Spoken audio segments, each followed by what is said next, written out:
Hello, and welcome to this video short where we are going to introduce the binary heap. So, a binary heap is another binary tree which has a very interesting balance of constraints related to ordering and structure. Right? As we've learned in some of our previous lessons, the algorithm runtime or the theoretical time complexity on searching through a binary search tree is related to or proportional to the height of that tree. However, we noted that the constraints on the height for a binary search tree in the general sense is very weak. So we could still have a worst case that is linear, even though the average case is logarithmic. Thus, there are many variations of search trees where we impose structural constraints, and a binary heap is one such example. The binary heap is an extreme example, in fact, because the structural constraints are very strict. That is, we force very strictly the height of the tree to be as minimal as possible. The clear gain here is that the height is going to be minimal. Therefore, if we need to traverse the tree or maneuver items up and down the tree, we can do so efficiently, quickly. All right, so let's learn a little bit more about these constraints associated with binary heaps. Right. The two main constraints for a binary heap, number one, the order constraint. The order constraint for a binary heap is very relaxed. Not like a binary search tree, where the left subtree and the right subtree have strict rules about being less than and greater than a root node.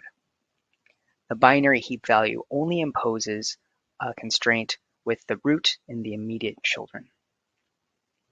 However, the children themselves have no related association. That is, there is no order imposed between the children of each root within the tree.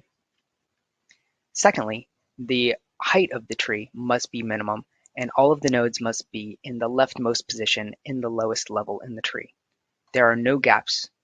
That tree must be essentially as short as possible. Right. More formally here, the shape property of our heap is simply a binary tree with a height in which all of the leaf nodes are located on level I, or I minus 1, right, the bottom or next to bottom level on the nodes, and in the far left position. The heap order property, again very relaxed, is simply the following. The data value stored in a node is less than or equal to the data value stored in all of the node's descendants. That's it. No specification or no constraint imposed on left subtree versus right subtree. So, what does that mean? Well, it's actually a pretty big deal because that means it's not going to be a tree that we're going to want to search, because in a binary search tree, we can branch and go left or go right based on the value being less than or greater than a node in that tree. However, we cannot do that in a heap. So, what are heaps used for then? Well, one great thing about the heap is that the minimum or the maximum value is always at the root node, depending on whether we have a min heap or a max heap. So, if we're only concerned about finding a min or a max value, then the heap is the data structure we want. All right. Well, thank you for joining me in this video short. I encourage you to read on in this PowerPoint slide where there are some great examples of heaps, some of their applications, and identifying the structural and ordering constraints in heaps. I'll see you in the next episode. Thanks for joining me.